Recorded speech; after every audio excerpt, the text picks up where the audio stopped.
The saga of OP, who hates her stepkids, who are visiting their father for the first time after he divorced his wife for his affair partner OP.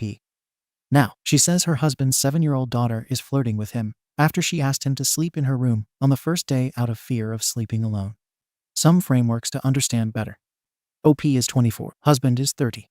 They met at work. OP is disabled and seems to be lacking spoons without realizing it. OP grew up without a father and doesn't think it should be a big deal for other children. Let me get this out of the way from the outset. Yes, technically I was the other woman.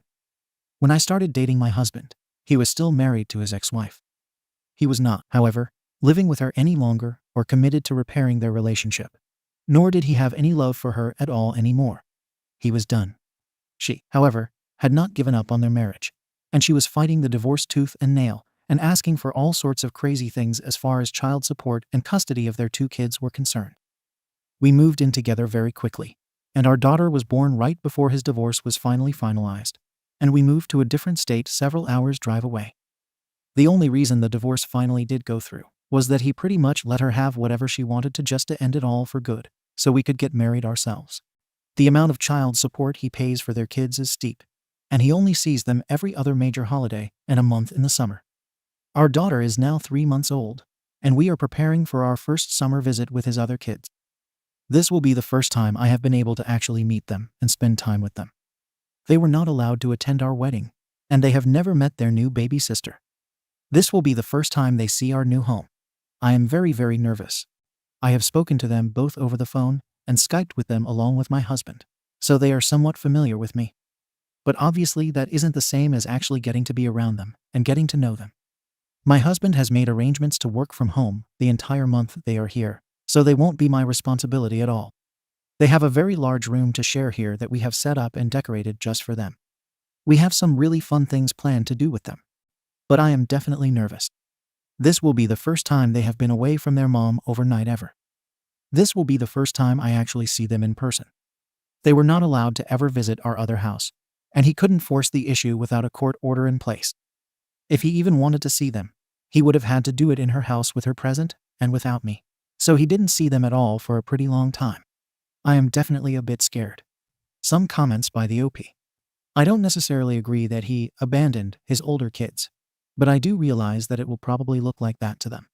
If he had run away with no way for him to contact him and no visits ever, that would be abandonment.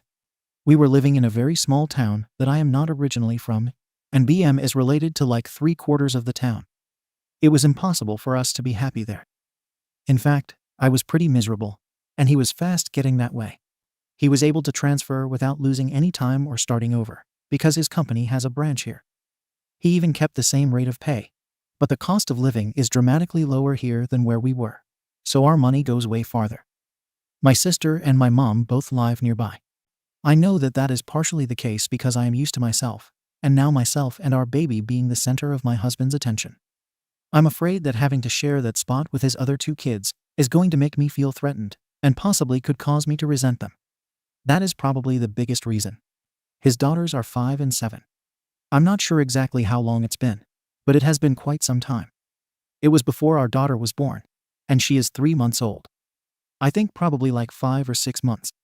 I don't work outside the home as of now. Not until my baby starts school. We are also planning another child in a year or so probably more like when that child is in school. I'm not going to set the precedent that I leave my own home, so these kids can be alone with my husband. No, he isn't putting them in day camp or anything like that.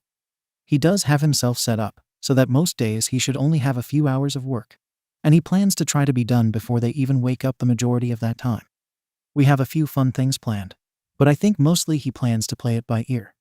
Commenters are gently tearing her a new one and telling her she is horrible, but also giving some sound advice at the same time. Update 1. 5 days later. My SDs 5 and 7 arrived Friday night. I finally met them for the first time, and they have gotten to meet their 3-month-old half-sister. There is definitely a lot of adjusting to be done for all of us. At first, they seemed really happy and excited to be here, and they seemed to be happy to have a new stepmom and baby sister. Both girls seem really extroverted, chatty, and quick to make a silly joke. Dinner went more smoothly than I expected. They both ate what I made and served them, and SD7 even got seconds. After dinner, We all relaxed together and watched a movie. There was no drama until bedtime. Apparently BM still co-sleeps with them, which she did not bother to tell my husband. She just assumed he would be fine with kicking me out of our bed for the entire month, so they can co-sleep with him here. When he showed them their shared bedroom and explained that at our house, this is where they will sleep, our pleasant family evening turned into a nightmare. They both started crying and begging him not to leave them alone in the dark. And when he didn't budge, they started screaming for mommy. He ended up calling his ex so they could tell her good night, which was the wrong choice because it turned into my husband and BM screaming at each other for over an hour. BM actually threatened to come get them right then and never let them come back unless he agreed to co-sleep with them while they are here. Obviously, he refused and put his foot down, and he ended up having to block her on his phone to keep her from blowing it up. He ended up going to the store at 11 at night to buy nightlights for their room, the hallway, and the bathroom. They were not happy about him not giving in, and the uproar made seem to stress the baby out, and she had the absolute worst night of sleep since her first week home. But I was proud of my husband for sticking to his guns and not giving in. We spent all day yesterday swimming and cooking out, and SDS seemed to have fun and were happy and in good moods again until bedtime. It was basically a repeat of the first night, but without BM making it worse, and it didn't last as long. Today, we are going out to brunch as a family, and after we'll most likely either go to a little carnival downtown or go home and swim some more. We haven't officially decided yet. I think my husband is hoping that by keeping them active all day, they will be exhausted by bedtime, and it will shorten the duration of the bedtime insanity. Some comments by the OP. We are trying. I never said we had everything all figured out. We don't. At all. This is all a work in progress. What we do have figured out is that some things have to happen in order to make this work, and to be able to adjust, bond, and form a complete family. On one hand, I cannot be pushed aside and ignored the entire month his other girls are here. That is a recipe for anger, hurt, and resentment. That said, I am an adult, and they are children, so I cannot expect to have hours and hours of my husband's uninterrupted attention while they are here. Which is why we have settled on making the hour or two between their bedtime and us going to bed our time, to talk and focus on our relationship, to cuddle and reconnect, and to have sex if we feel like it. That takes nothing away from the kids, and it makes sure that our needs are met as well. I know for myself that relaxing and allowing the focus to be on the kids during the day is a lot easier when I know that I will have my time tonight. It will help to prevent me resenting his other kids or feeling insecure about my place in his life, and definitely cut back the feeling of having to compete for his love and attention. I also know this is brand new for all of us, and that everyone will have to make adjustments, and that what we think will work in theory might not work in actual practice. So there has to be room for changing things up and rethinking. Thank you. Those are some very good ideas. I'll mention them to my husband. I think letting them pick out some decor and help putting it up could be a lot of fun. Commenters are telling her they are doing great. Update 2. 7 days later. We were doing so well. Bedtime was improving every night. Shorter duration. Less shrieking. Sunday night, they barely cried. It was more of a token protest than anything else. And then last night happened. SD7 decided once, and for all that she had to prove that my husband is her daddy, and that she can make him do whatever she wants. Yes, I know this is probably not her actual thoughts or intentions. I literally got maybe 2 hours of sleep last night, and I am not happy. I am sure my actual reason will return when I can sleep. Last night was a living hell. SD7 absolutely dug her heels in and fought tooth and nail for hours. She kept the baby up all freaking night. She thrashed and kicked the wall and sobbed and screamed. For hours. SD5 participated in the chaos half-heartedly for maybe 15 minutes, then pulled her covers over her head and fell asleep. SD7 begged for her mommy, demanded to sleep with my husband, then begged, then just screamed. This child is so insanely stubborn. I have to say, though, that I am proud of my husband. As wretched as last night was, he did not give in. He told her he loved her. He kissed her good night. He went in a few times at first. He was affectionate and gentle, and then firm, and then downright stern. And then he decided that he was done paying any attention to her at all until she acts right, and he stuck to that. She finally was quiet just before 5 a.m. The baby had a very hard time settling down and was up and down until 6:30. But finally, it looks like all 3 girls are sleeping. My husband is finally asleep as well. So here I go to curl up next to him and get some sleep myself. It's going to be a long month. Some comments by the OP. I'll have to think about this after I feel better, and am being more reasonable. Lol. Right now, I want to hand out a round of spankings, and enforce a no-talking rule for the next 48 hours. I have come to the conclusion that my patience for other people's children wears thin rather quickly. Yeah, I do not want him to lay down with them at night. That is the only time we get for us while they are here. So I have kind of put my foot down about that. Their mom sleeps with both of them, which is totally ridiculous at 5 and 7. But whatever. No way are we doing it here. So it's going to be a long month. I don't necessarily agree with this. They are very spoiled and catered to at their mothers. That much is obvious. She co-sleeps every night with both of them. She doesn't go out without them ever. She treats them very much like babies still. It threw them for a loop that they are expected to wipe their own butts and feed themselves, and that they have bedtimes and have to sleep in their own beds. 2 children I barely know in my home. That I can't punish or discipline as I see fit. That I can't really create rules for. That are completely disrupting my 3-month-old baby's life, which in turn disrupts my life. That take my husband's attention away from myself and my new baby. That basically monopolize my husband all day long, leaving me to take care of the baby by myself. I am supposed to give up his attention, time, and affection willingly so they get what they need and expect absolutely nothing in return. That is sacrifice, a whole lot of it. They don't have to be happy. They can be mad all they want. They just need to learn to be mad quietly. Commenters are telling her the children might be unhappy because they are expected to live by totally different rules all of a sudden and never knew anything different than how their mother treated them. OP says it's ridiculous. They can't adjust.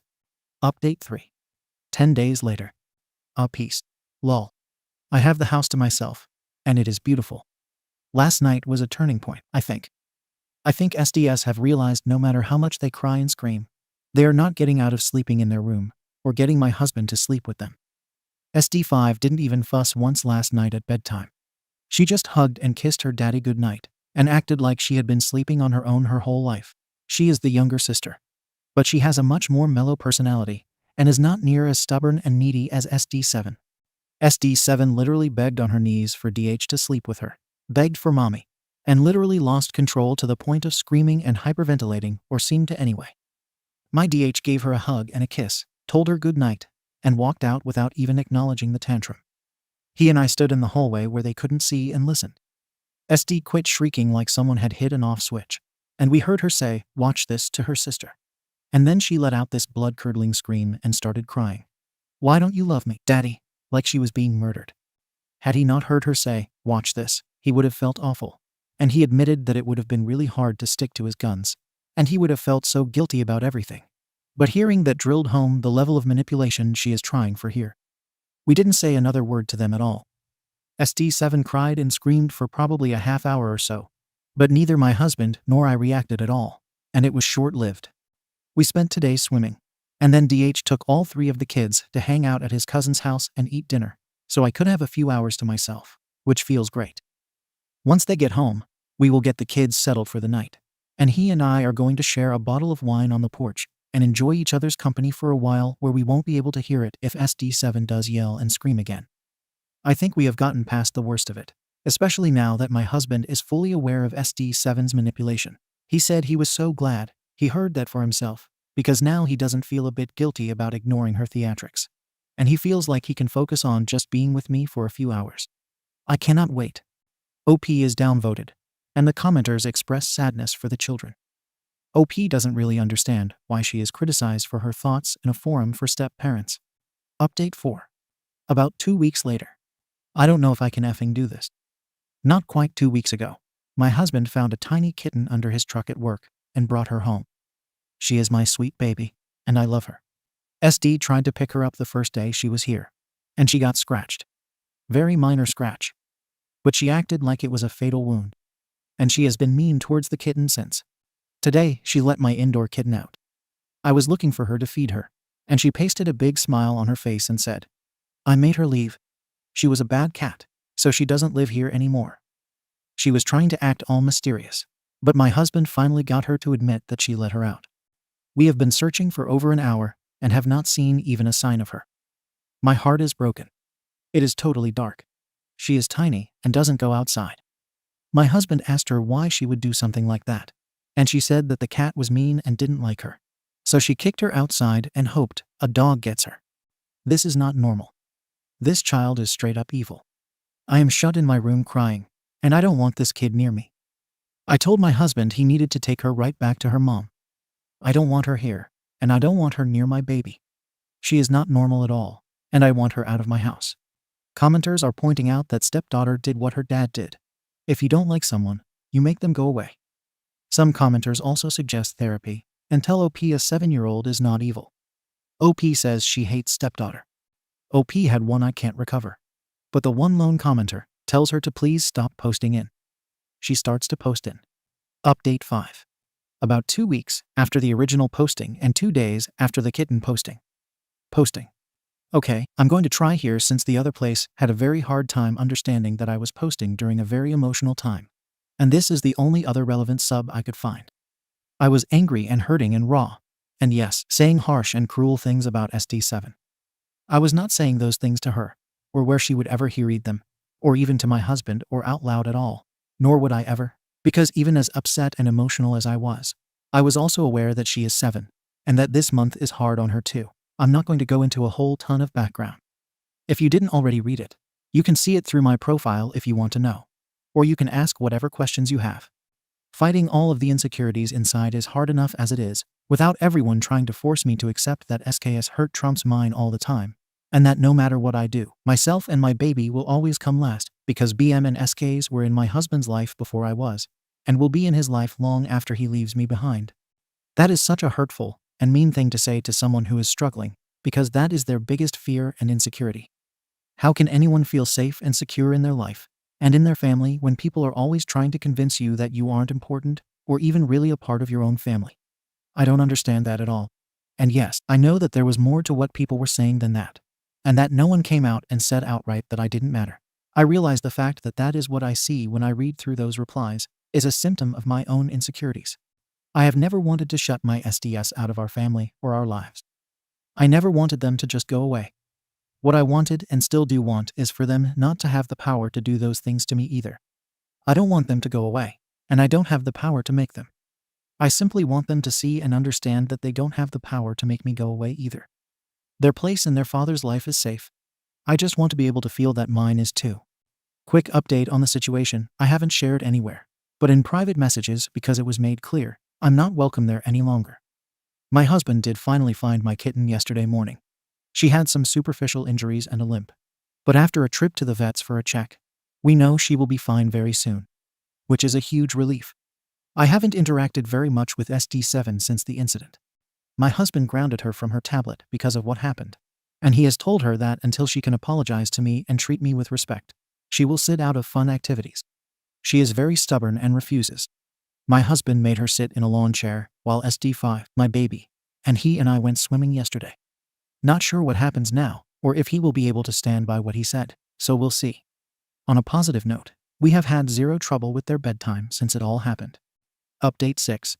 18 days later. I know there are a certain amount of people here that will insult and be rude no matter what I say. I get that, and I am not so thin-skinned that I can't handle it. And I am not wasting my own time or turning this sub into a free-for-all with insults and pointless nastiness that gets nowhere. I honestly didn't think I would be back at first. But then yesterday, after I had cooled off some, I finally started getting some very thoughtful advice and some actual support too. I know I can be very defensive, and I can't promise I won't ever again because, in the heat of the moment, I probably will. But I can promise that even so, I will also come back, reread, breathe, and try to be open-minded. Okay. Now that I have said that, I did make an appointment with a counselor. There is literally one practice within like 100 miles of here that actually takes our insurance. So I didn't have much of a choice about who to see, and I couldn't get an appointment until the end of August. But it's a start. Today, I am going to rejoin my family. Since the whole incident with my kitten, I have pretty much withdrawn from my husband and my SDS. I have been so angry and upset that I couldn't be around SD7 and pretend nothing was wrong and be nice. And I did not want to ruin the rest of SD7's visit for my husband. Last night, after he got the girls in bed, he came into the bedroom where the baby and I were, and he asked me if I would please spend family time with him and SDS again. We have had plans to attend a barbecue at my brother and his husband's house today for a long time. My brother's stepson is 6, so right in between SDS, and we are all very close. I was debating yesterday. Part of me wanted to go so badly and just have fun and enjoy the day and not think about any of this SHT. But I was also hesitant because I do still have anger towards SD7, especially. And I am not very good at acting nice when on the inside I am like simmering. But when he asked me outright, I didn't feel like I could say no. So today, I will be giving it a shot. My husband took all 3 girls to grab breakfast, since food won't be served at my brother's until a lot later, and to give me a chance to shower and get ready and take my time doing it, and not have to try to juggle getting ready and the baby. Which has been very nice, I have to say.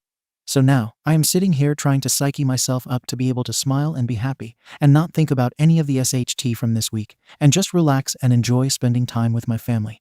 And if I'm not actually enjoying it, then at least act like it. My husband and I discussed everything pretty in depth last night. Like way more than we have before. When I said that SD7 has given me a very different type of concern than SD5, and that I was actually nervous about it, I tried to explain my concerns without using the kind of language that would make him shut down and get defensive about his daughter. Which wasn't easy. But he knew what I was trying to say. And I was surprised that he admitted he has seen small things that have caused him some concern as well. And he has agreed to try to email BM about his concerns, and with a request that she consider seeking a counselor for both girls, so it doesn't come off as picking on SD7. So that was a positive step. I am not going to sit here and say everything is all going to be okay. I have no idea how it is all going to play out. But I can say now I feel like my husband and I are on the same page, and he is willing to truly listen and hear what I am saying without getting all defensive of SDS. It's going to be a long journey, I think, but I do think we will be all right. It felt really good that after we talked he held me until we both fell asleep. And he kept telling me how much he loves me, and that he promises to find a way to make me happy and feel safe. It felt really good to hear. So today, I am biting my tongue. I'm going to go to my brother's. We are going to play Happy Family. I am going to pig out on good food and drink some beers and get full and buzzed and enjoy summertime, and ignore everything that isn't fun and chill. Update 7. 20 days later. This is so hard.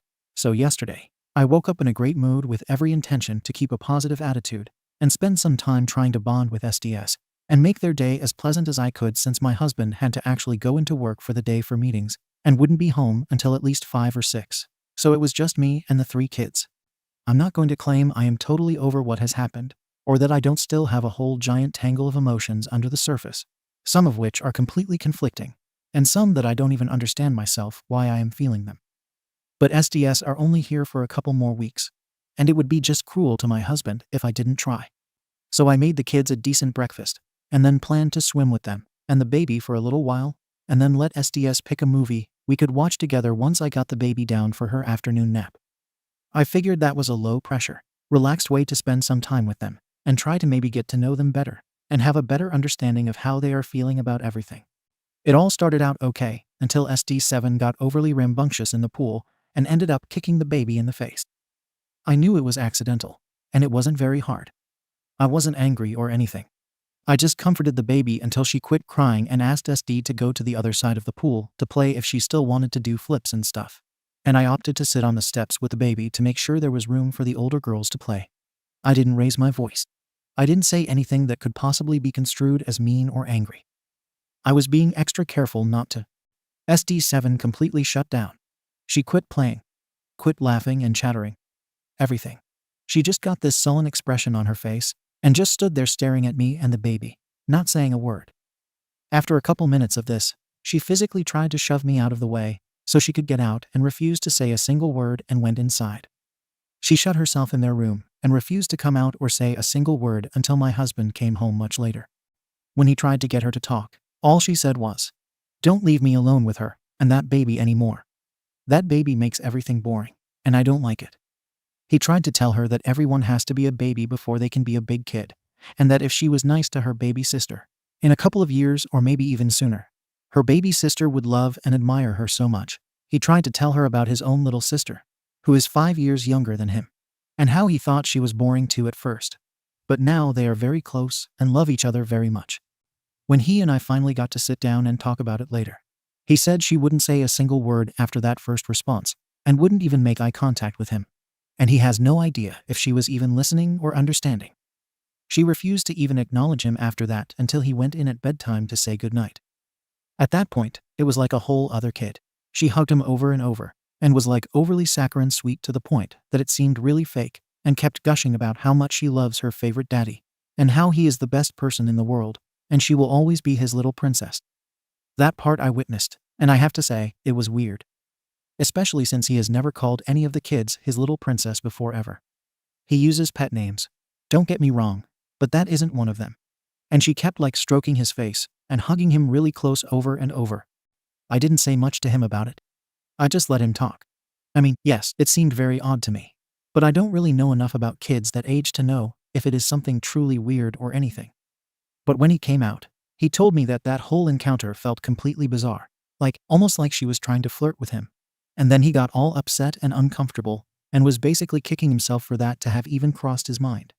One good thing is he is starting to really open his eyes and see that something isn't right with her, and that he needs to get serious with BM about getting both of the girls into counseling before it gets worse. Comments by OP. About the bond between father and daughter, no, I don't understand it. To be honest, I've never even seen it, except in movies and on TV. And no, my uterus isn't golden. But my marriage and my relationship with my husband are. The number one most important relationship in a person's life is supposed to be the relationship with their spouse. No relationship should come before that, not even the kids. He has emailed Hearth mother a couple times about it, but the replies were not exactly helpful. She pretty much used that communication with him to remind him that he could always come home for his daughter's sake, the first time which he ended up ignoring. And then the second time, she told him that it was because they are children of divorce, but that it wasn't too late to change that. So yeah, she is not helpful at all about it. To be honest, I didn't try to fake much of anything prior to the barbecue this last weekend. I mostly just kind of hung out in the background and paid attention to my husband and daughter. I probably ignored them way more than I should have, and I will own that 100%. And then after the incident with my kitten, I was way too angry and emotional to fake anything at all. So I am sure they are aware that they aren't my favorite people, which looking at it now makes me feel awful because they are such small children. But I'm going to sit here and own that it is a lot easier to blame them and hold a grudge against them than it is for me to be understanding about everything they are dealing with. And yeah, I know that is a pretty SHTTY way to be towards little kids, and I don't like or enjoy feeling like this. Which is why I am trying here to stop reacting on raw emotion, and to try to figure this all out. The children are back with their mom at this point. Update 8. 23 days later. So while this isn't exactly related to the issues I have been posting about, I do realize that depends on how you look at it. I don't know how much I have shared about BM's religious beliefs and the religion she was raised in. I know I mentioned it in passing because BM's parents have basically threatened to disown her if she dates anyone else or has a relationship with anyone else because they don't believe in divorce, and they believe that she and my husband will always be a couple in God's eyes. I obviously don't have BM or any of her family on social media, but my husband did one of her cousins that my husband was always good friends with, and one of her brothers and his wife. He actually went down his friends list, blocking every single person on there with any connection to BM at all last night. But I'm getting ahead of myself. I shared in another post that we had gone to a barbecue at my big brother's home last weekend. My brother is amazing, and just about my favorite person on earth. He is also gay and married to an equally fabulous man, and they are raising his son together, the husband's son. Not my brother because the mom passed away just a few months after he was born. Anyway, we took a bunch of pictures at the barbecue, and my husband put them all up on social media. Apparently, one of the people connected to BM showed her the pictures, and she is going insane. She sent my husband a long-winded tirade about how dare he take her little girls around two gay men, and how the last thing she wants is for them to see same-sex couples as normal and acceptable. She is not ready to have that discussion with them because they are way too little, and it is all just going to confuse them. Especially if they get to know and like them as people, because they aren't going to want to believe that those two nice men are going to hell, which could lead to them questioning God and right and wrong, and maybe even wanting to explore that lifestyle themselves someday, blah blah blah. My husband pretty much just told her to relax. The girls are not going to catch the gay, and that she was free to try to teach them whatever she chooses on her time. But during his time, he is free to teach them how wrong mom and the grandparents on that side really are. She demanded he no longer take SDS around my family and threatened to get the law involved. He saved all of the emails. He isn't sure why, but he said he has a feeling they might be useful. When they were together, she was not practicing any religion at all, and wasn't sure what she believed as far as that sort of thing goes. She had rebelled against her parents' conservative and strict religion in high school and the first several years after. And she talked to my husband several times about resenting the way they had raised her and barely spoke to most of her family. He knew that since they split, she had reconciled with her family somewhat. But he hadn't realized she had jumped back into their church belief system with both feet. He is pretty surprised because not too long ago, she claimed to hate any and all religions and considered her upbringing abusive. I know there isn't anything we can do about this kind of thing beyond ignoring her and doing what we want. So I think this is probably just a venting thing. But if anyone has any thoughts or ideas, it is always welcome. Notable comment. I know it's tempting to feel morally superior to her, and I certainly think that her stance on your brother and his partner is reprehensible. But before you judge her too harshly for going back to her religiously conservative family and embracing their views, have you considered that when her husband left her for you, she needed support from someone? Hard to judge her for that. Effective response 3. Update 9. 26 days later. Disclaimer. This is kind of a vent, kind of a request for support and advice. But please don't be too harsh with me. This post is bound to be a big pity party, and it probably will end up not necessarily being very nice. Which is the entire point of posting this in the first place. I am trying my damnedest to get all of this SHT out so when my husband and my SDS come home I can smile and be kind and keep all of these ugly emotions under wraps. So my husband had actually gone in to work Monday, Tuesday, and Wednesday. When he got home Wednesday night, he informed me that he had made hotel reservations for Thursday, Monday for Father's Day weekend, next to a water park, several small amusement parks, and a mini golf place. It's kind of a boardwalk type place, like 3 hours from us. For him and SDS only. He said he feels like he needs this time with just them, and it wasn't a great place to take a baby anyway. I get why he feels that way. I completely understand that this is really good for SDS. But I have been seriously struggling. It is his first Father's Day with our daughter, and it really hurts that he didn't choose to spend it with her. I know she won't remember, and it really doesn't matter in the scheme of things. But it does suck. It feels like she isn't as important to him as they are. I know she lives with him full time, and SDS don't get him that much. I know that logically. But that doesn't make it feel any better. I have been bouncing between crying my eyes out and attempting to convince myself that this doesn't mean he doesn't love me or our daughter, and that I need to just deal with it, and don't let him know how much it hurts, because it isn't fair to make him feel guilty. But every fear and insecurity I have inside me is tearing me up inside. I hate my SDSD so much right now. I want to hate them and blame them for ruining my family. And yes, I do see the hypocrisy here.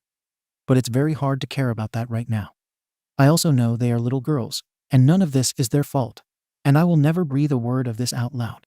Ever. I do want to get past all of this, and I do have an appointment with a counselor to help me get there. Please don't be too harsh about this. I know logically all of the things that are wrong with all of this, and I'm not going to say anything to my husband or my SDS when they get back. I'm trying to get all of this out before they come back. Some comments by OP. I have to be honest here.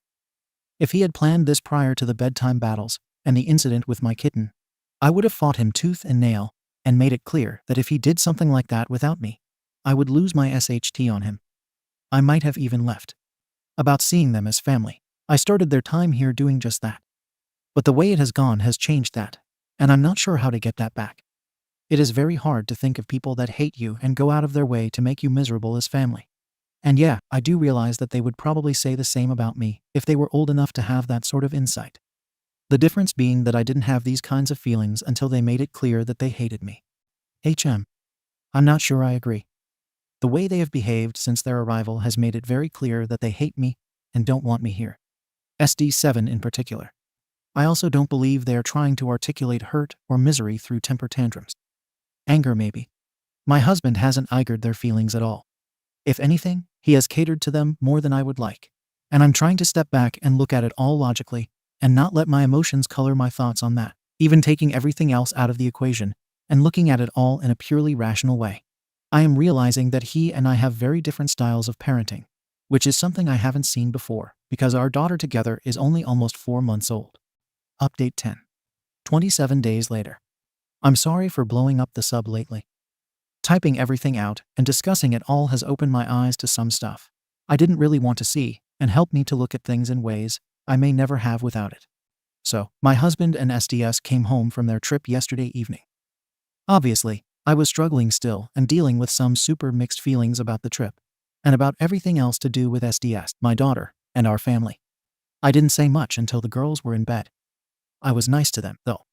The girls ended up trying to fight bedtime again because at the hotel my husband slept in the same hotel room, and they ended up begging him to lay in their room with them until they fell asleep. But he didn't give in, and it wasn't long before they were quiet because they were very tired. Once we could be alone, my husband came to sit on the couch with me to talk. He apologized for springing the trip on me the way he did and said that it was an impulsive decision to even go at all, and that if he had stopped to really think it through, we all would have gone together. He was upset and worried that this trip was reinforcing the idea that we are two separate families rather than helping everyone feel like a family together. So he feels like taking the trip the way they did was a mistake.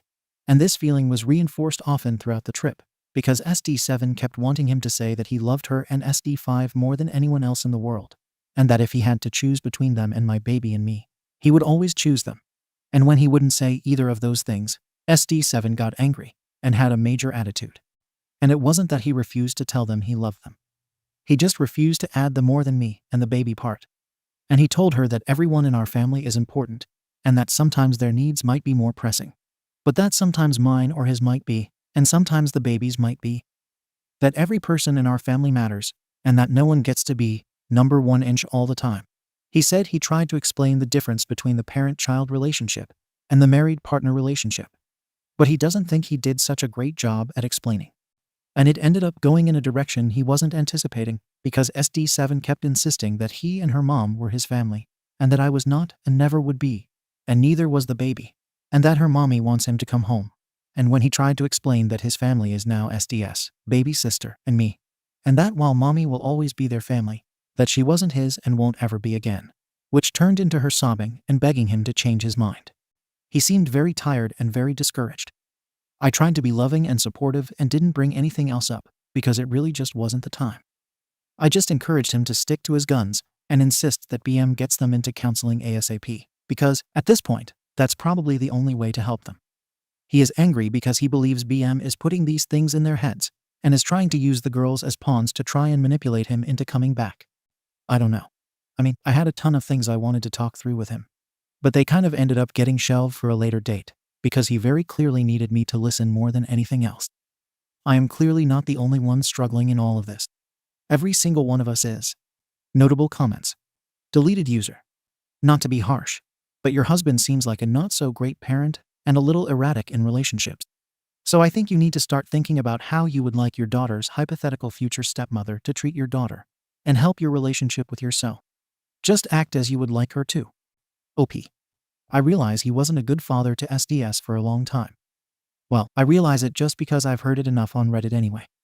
I never had a dad, and my only clue what a good dad actually looks like comes from watching my brother and his husband now and then. I never felt I needed a father or even wanted one. My mom was and still is wonderful, and you can't miss what you have never had. Not valuing having a father personally probably colors the way I look at fathers in general. And it probably is why knowing he isn't always such a good one has never bothered me. As far as relationships go, he isn't erratic at all. Once he decided it was over with BM, he did not vacillate even once. And when he and I fell in love and decided to live our lives together, there wasn't a moment's hesitation. Obviously, I wouldn't want him to abandon her. But I think I would prefer he did than have to live the way my husband would have had to live to have regular visits right after their split. And I don't have daddy issues. I have never cared that mine wasn't around. I have a great mom, and that was all I really needed. In all honesty, I would have hated having a father a good portion of the time, well, if he was a disciplinarian or the type to enforce rules and structure anyway. I had a lot of freedom, and my mom is a huge free spirit like I am. Rules, structure, and discipline would have made me so miserable. Really, it still would. That children always come first attitude, I think, is a big reason so many second or second-plus marriages fail at an even greater rate than first ones. In a first marriage, generally the marriage predates the children, and it is much more common to believe that in order to be good parents, they must be good partners as well. And it is not harshly judged to believe that the marriage comes first, because if the marriage isn't happy and healthy, then the family can't really be happy and healthy either. In subsequent marriages, the adults are automatically expected to prioritize their kids from previous relationships above the marriage itself. It has to be a hell of a lot harder for a marriage to stay happy and healthy when that relationship is constantly pushed aside or stuck on the back burner because the kids are always to come first. This would be hard enough when there are children on both sides. But how is a person who doesn't have any other kids or any past marriages supposed to be happy in a marriage that can't ever be the priority because kids come first? Update 11. 29 days later. I have read through my thread from yesterday several times today, trying to see exactly what I had said to make so many people so angry and hostile towards me. I was hoping that once I stepped away and cooled off a bit, I would be able to see what exactly I had said to create the mess it turned into. I did not have any intention of stirring up drama that way, and I'm sorry it turned out like that. Even reading through it today, I am still a bit confused and feel like I am seriously missing something. I still don't understand what it was that caused such strong reactions. Seriously, I am confused. I walked away from that thread yesterday, feeling like something that is supposed to be inside of me is missing, and I can't even put my finger on exactly what that is. Reading all of the harsh and angry things people had to say to me, and then rereading the things I wrote that they were reactions to. I don't get it. The level of anger and hostility seems really out of proportion to what I said. Yesterday, I was very surprised by a lot of it. And I was hoping that after walking away and calming down, and then reading through it all later with a cooler head, that I could better understand it all. But I have to say, I still don't get it. So I have some honest questions for all of you, and I hope some of you will give me honest and straight answers. What exactly was it that caused all of this anger? What did I say to provoke this level of animosity? I can absolutely see not agreeing with the way I see things. Every single person on earth is different. Everyone's thoughts, opinions, and points of view are all colored by countless things: life experience, age, environment, interests, personality, goals, ambitions, intelligence. And that is just barely scratching the surface. Not one person on this planet will see every single thing in the exact same way that you do or I do. But is looking at things differently such a bad thing? Something else I have to say. Yes, I absolutely know that I am struggling. I have never claimed to be perfectly healthy, emotionally stable, or particularly strong. In fact, I have been quite honest about how I am not any of those things right now and how much happier I could and would be if I could find a way to feel safe and secure in my life and to know that I am truly loved and valued. I came here searching, and I'm not even sure exactly what I was searching for. But I saw a place where it would be safe to be totally honest about everything I am thinking and feeling, and not pretend to be something I am not, or to feel things that I don't. It felt so good to just be real, and not have to try to pretend I'm some long-suffering, selfless Madonna figure willing to sacrifice anything and everything for others. Which is obviously an exaggeration, of course. But it is similar to how stepmoms are supposed to be. And if you express negative emotions about your SKS, or make choices to improve your own life, rather than theirs, you become this wicked stepmother stereotype. I also want to make something else clear here. I do know that when I get excited and worked up in these discussions, I tend to express things in a very melodramatic, over-the-top sort of way. It isn't something I do on purpose, but I am aware that I do that. I know it probably sounds very silly and ridiculous to ears that belong to someone more practical and down to earth. I am neither of those things. Lol. In fact, I have always been the exact opposite. Anyway, I didn't start typing this meaning to write another of my long-winded diatribes. Once I start, I seriously have a hard time stopping. And yeah, IRL, I'm a big time talker too. And I do recognize when people's eyes start glazing over that it is time to STFU. So I expressed what I felt the need to. Do with it what you will. Have a good day, everybody. Some comments by OP. I just wish I could understand why the things I have said create so much anger from people. People have pointed out to me what it was I said that created that reaction. But not a single person has ever explained why. Anyway, thank you for the resources. I'm really considering taking my baby and going home. I'm tired of feeling like this, and am never going to be able to be okay with the way things are. And no, this isn't a, I'm going to take my ball and go home pouty thing. This is me realizing there is a disconnect somewhere between what I need to be a happy, fulfilled person, and what my life can be like here with my husband.